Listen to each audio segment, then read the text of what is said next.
Hello, everyone. Welcome back to Blue Devil Beat. I'm your host, Ranjan Jindal, here joined by my co-host, Caleb Dudley. Caleb, it's March. Brackets are here. How are you, man? I'm excited.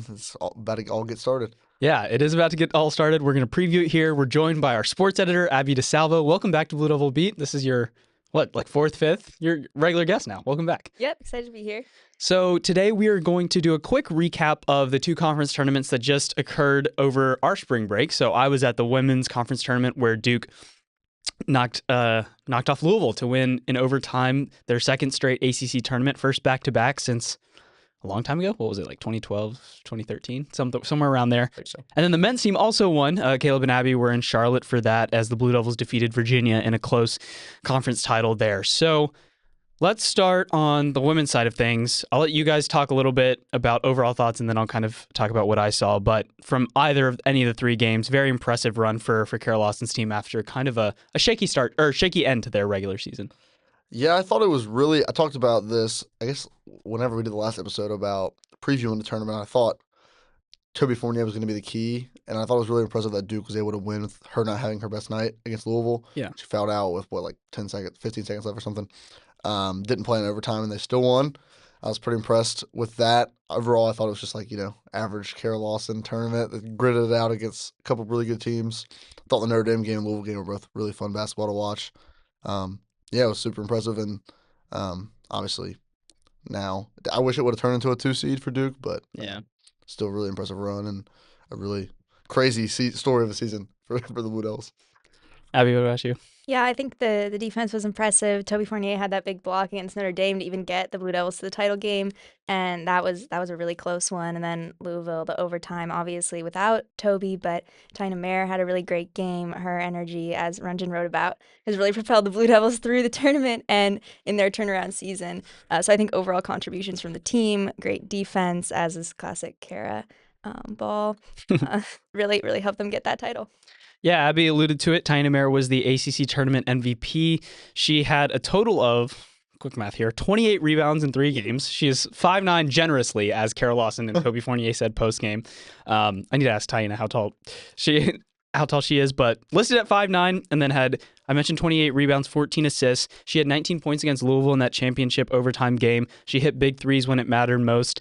I just thought those last 2 games were really indicative of how Duke's played. They're, never out of it until the very end. Against Notre Dame there, Hannah Hidalgo started making things tough in the third and early fourth quarter, but Duke locked in when it mattered most. Abby mentioned that block by Fournier. That was really, really big. They also played great on that whole defensive possession, closing out in 2 tough 3-point shots, forcing 6 turnovers from Hidalgo. And then against Louisville, so the last minute of this game is actually crazy if you didn't get a chance to watch it. Louisville's up by, I believe, 4 with possession with a minute or 40 seconds left, and Ashlyn Jackson forces a 10-second violation. How much of that do we see in college basketball now? Duke gets the ball back, runs their sets. Eventually, a Riley Nelson three-pointer and a Delaney Thomas masterclass on the boards there. She had a finish. She had, I believe, let's see, I'll pull up her numbers here. 9 rebounds on the day, 7 on the offensive glass. That was huge. And then when Toby Fournier went out in overtime, Delaney was huge down the stretch, and Riley Nelson hit the dagger to send Duke to another ACC tournament championship. And you mentioned the bracket here. We'll look at it real quick. The women's are the number 3 seed. They will be hosting, which is a solid accomplishment. Duke's hosted for the past, Duke hosted 3 of the last 4 years. Yeah, one time they went up to Ohio State. And still made the Sweet 16. But they're the 3 seed in a region that is another kind of revenge tour region, because the 6 seed in the region is Baylor, who Duke opened up the season with in Paris and lost to that. LSU is looming as the 2 seed in a possible Sacramento regional Sweet 16. LSU defeated the Blue Devils here in Cameron Indoor in December. Then again, both of those matchups were when Duke was not playing its best. The 1 seed in this region is UCLA, who beat Duke in Las Vegas by a lot, nearly 30. So I think this is going to be a tough region for Duke, but I don't know, not one that is the way that they're playing right now. You never know what'll happen. What do you guys think about this region, Abby? I'll start with you. I mean, it is really, really tough. And as you said, the Blue Devils have played a lot of these teams before. It didn't go so well, but that was earlier in the season. I think the team has grown a lot since then. I think they managed to come out in close games down the stretch. I think both the offense and the defense have had better rhythm. So we'll see what happens. Home court advantage can't hurt. And if you were in on campus. So the first game is the 20th. That's Friday at 11:30 a.m. And then we don't know the time, but that would be on Sunday. Both in Cameron Indoor. You guys should check it out. I assume there's student tickets available. But yeah, thoughts on the region? Yeah, that LSU matchup is horrifying to me. After being at that game in December, and watching some of their other games, their offense is just so dynamic. I think the best Duke has played all year and will play in the tournament. I find it hard to think Duke can get past them, but maybe I hope I'm wrong. And, at least it will be a fun rematch. Yeah, I mean, Duke, for the first couple of quarters against LSU at home, or for the first quarter, played really, really well. They were shooting kind of better than they were early in the season, and I think if Riley Nelson shoots the ball well and Duke locks up on defense, it could be closer than teams expect. LSU obviously has a bunch of talented scorers, but sometimes can beat themselves a little bit. So we'll see. I do think that their fans will travel, and it might be a quasi-road game even in Sacramento. Okay, so like I mentioned, that is Friday and Sunday in Cameron Indoor. If Duke wins Friday against College of Charleston at 11:30 a.m., Kara Lawson will look to improve on her finish once again. She has been to the round of 32 3 years ago, the Sweet 16 2 years ago, Elite 8 last year. So what does that mean for this year? I'm not going to jump to any conclusions. Okay, let's flip things over to the men's side. I mentioned you two were in Charlotte for the ACC tournament. Duke was down to like 7 or 8 rotation players, 7 maybe. Caleb Foster and Pat Gongba obviously out for the tournament. Duke wins. I'll just open it up to you guys for what you thought, because it was a crazy first game, a little bit easier second game, and then another tough championship game. Caleb, I'll start with you.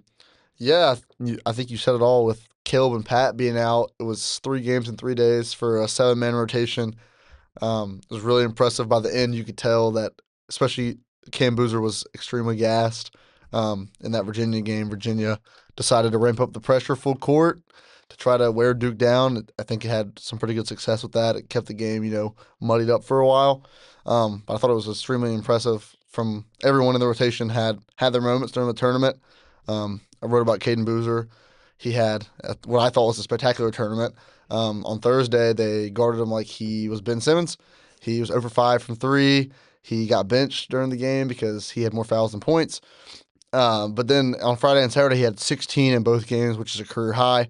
Ended up being all-tournament second team, played 40 minutes against Virginia with only 2 turnovers and handled the full court pressure the entire time. So I thought he was spectacular, and the kind of point guard play Duke's going to need with Caleb Foster still out for, assuming the next couple of weekends. Yeah. Yeah, I thought the Blue Devils did well given the shortened rotation. Obviously, the first game against Florida State, the last game against Virginia were probably a little closer than Comfort. But against Florida State, Isaiah Evans, as Caleb mentioned, he had a great night, 32 points, career high, was shooting lights out. He went 7 of 16 for 3, so he was just putting them up whenever he got a chance.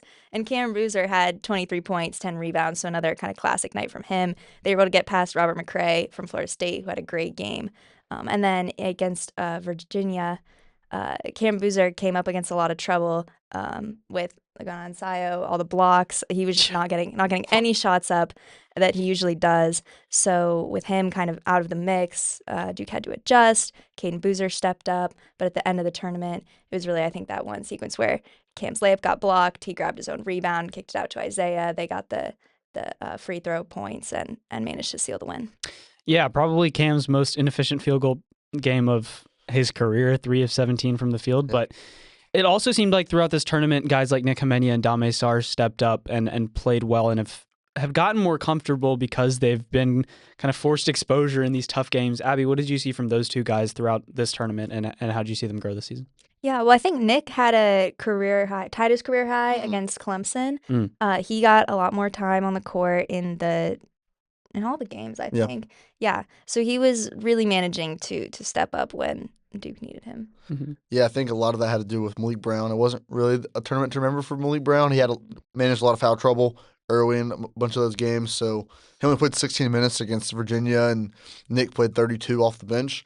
I think Nick just, for one, he gives energy. 2, he's pretty good at drawing fouls when he drives to the basket. And then 3, he seems to have a pretty good understanding of just where to be and how to play with Cam down low. There's a lot of times this weekend where he just had like a nice cut off the ball and was in the right spot. So I thought he had a good tournament. And then Dame, obviously, everyone knows what Dame brings on the defensive end. It's great to have him play 35 minutes and guard the other team's best player. So I thought he had a good weekend on that front. Didn't shoot great at all times, but made some shots and played great defense.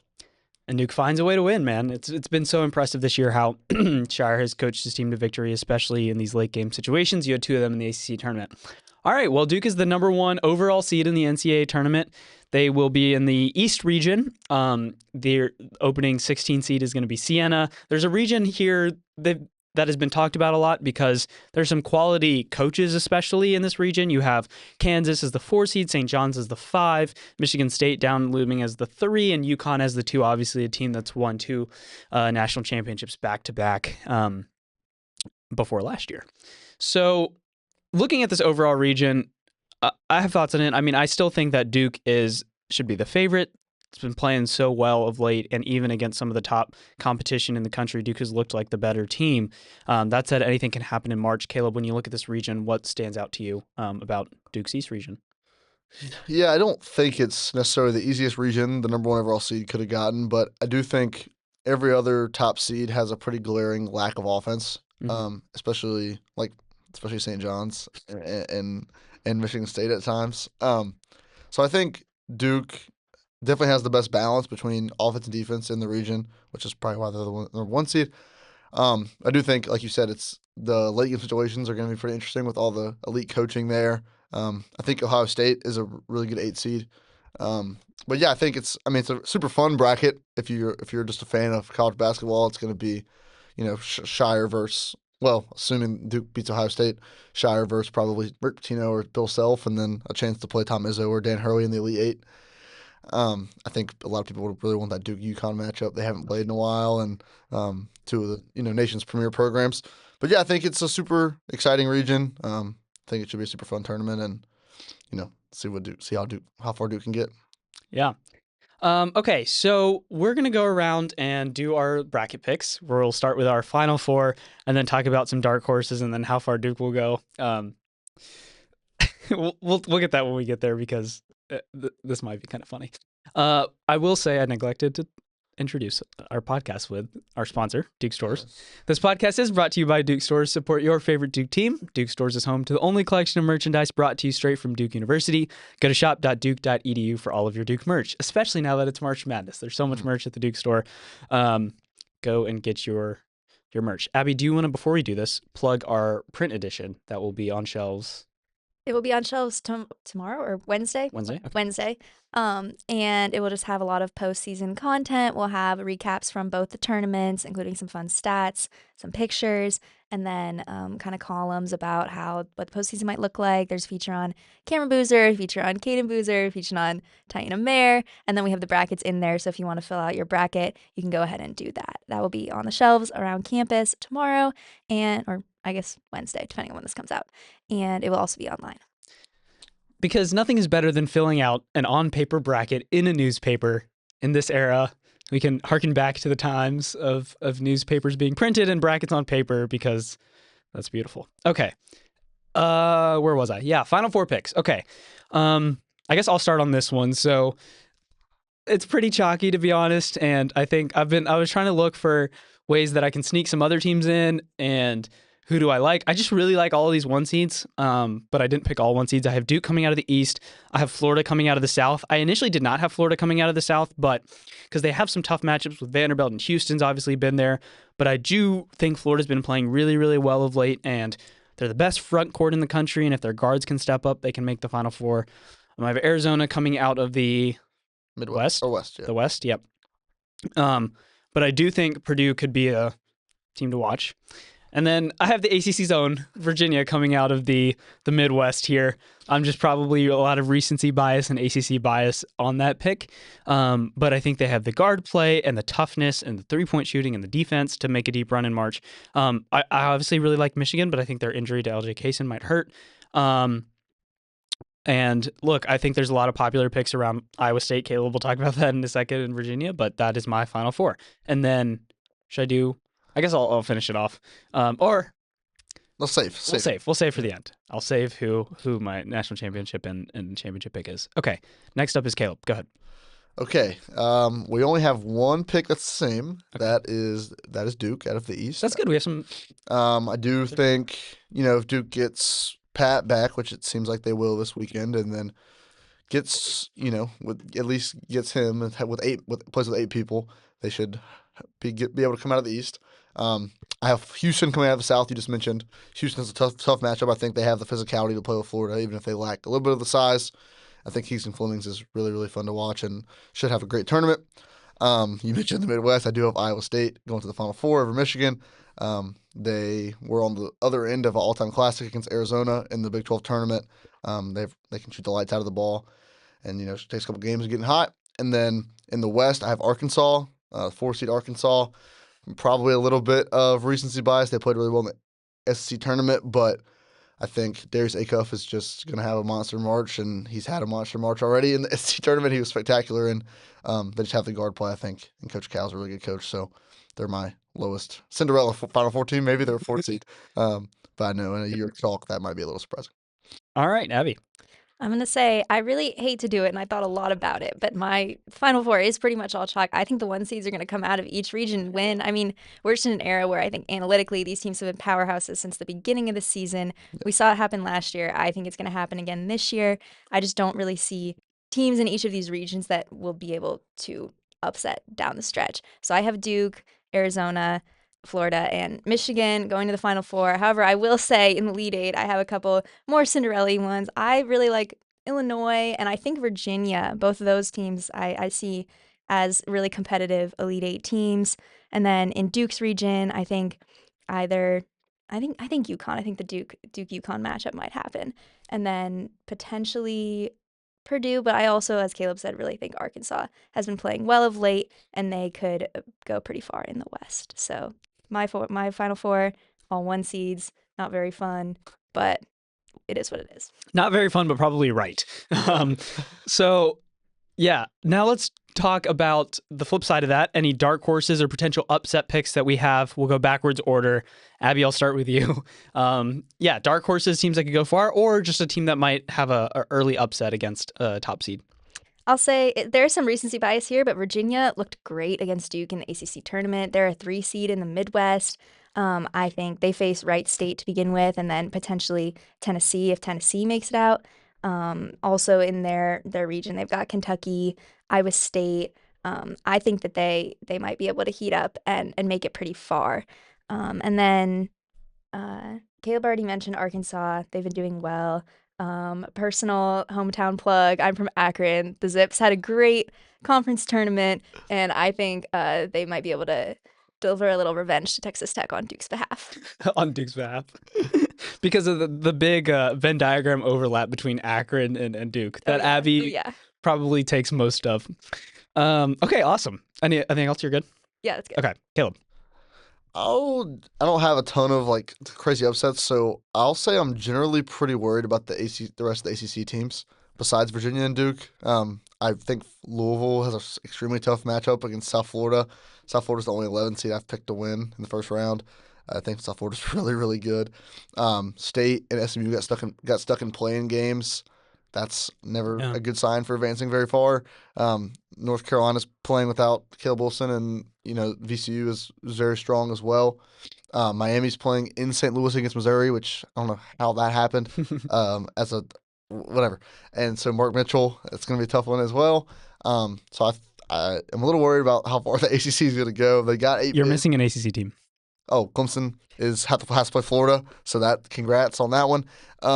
So yeah, I'm just a little concerned about how many teams the ACC is going to have in the second weekend. I have them having 2.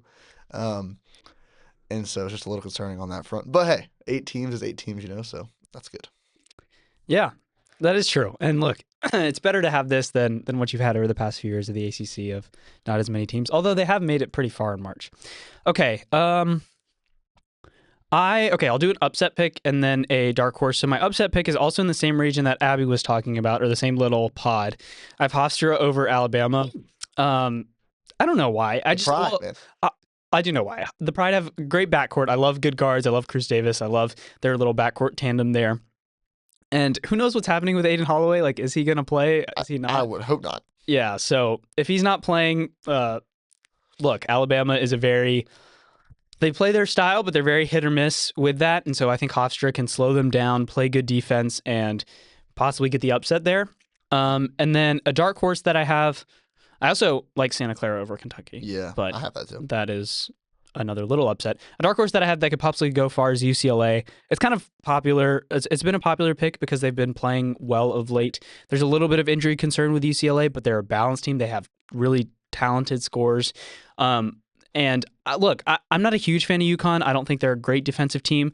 I think Bilodeau and Donovan Dent can be very solid against them if they're both playing, depending on injuries. But I think it's a team that can defeat a 2 seed and then make it possibly far. Right now, I have them in the Elite Eight with the Duke UCLA matchup. So we shall see if that happens. But that's my kind of below 5 seed that I think could make it far. Let's see, any other shout outs? None that I have on my bracket, although a Vanderbilt Florida Sweet 16 rematch could be interesting considering Vanderbilt just beat them by like 20 2 weeks ago. But that could also, and Vanderbilt's a very talented offensive team. Do we all have, well, yeah. Who does everyone have Duke playing in the Sweet 16? I have Kansas personally. In the Sweet, I do. Kansas. I think maybe St. John's. Yeah, there you go. I do think the Kansas matchup is worth mentioning just because obviously Darren Peterson is going to play in the tournament, and he did not play in the Champions Classic, and that game was still very close. I think Floyd Badunga is going to make life tough on Pat Gungba and Cam Boozer, and that St. John's Kansas game I think will be super fun if that ends up being what happens. So where do we all have Duke finishing up? This is disclaimer alert. This is bad. It's not bad. They're the favorite. Okay. We all have Duke winning the national championship is what.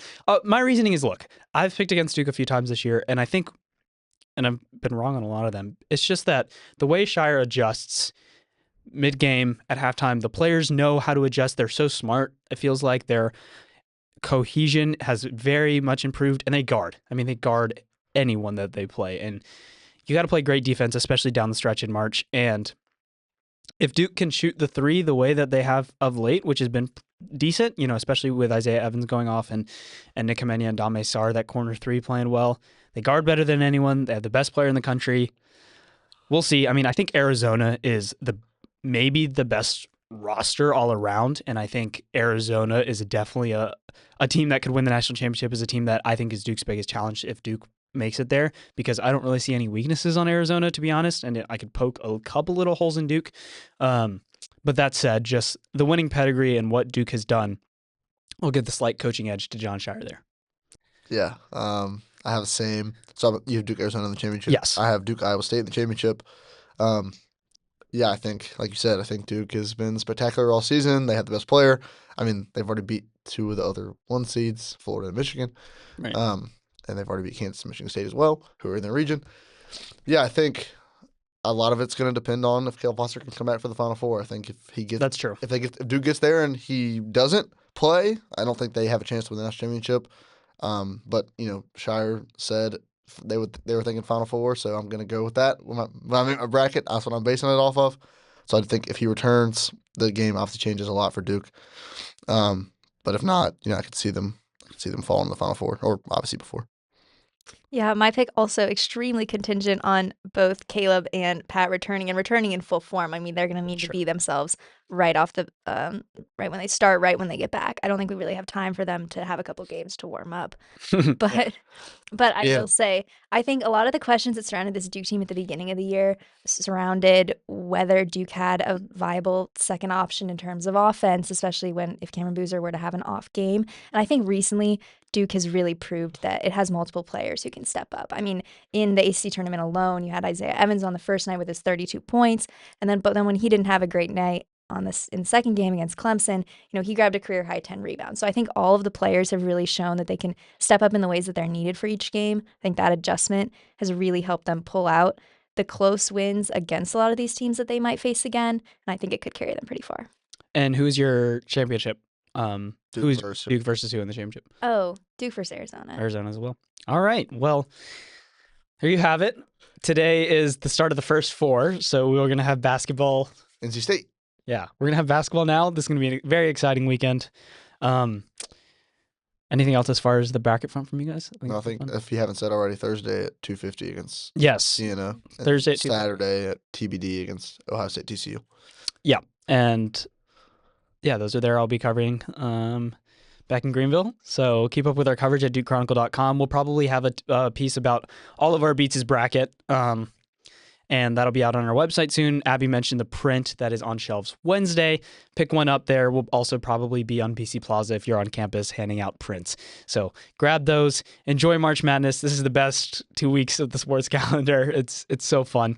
Thank you guys so much for listening. We'll be back next week to hopefully talk about a Sweet 16 matchup for somebody. Yeah. Hopefully both men's and women's basketball. But yeah, thank you guys again for listening and have a fantastic weekend. Caleb Dudley, I'm Ranjan Jindal. This has been Blue Devil Beat.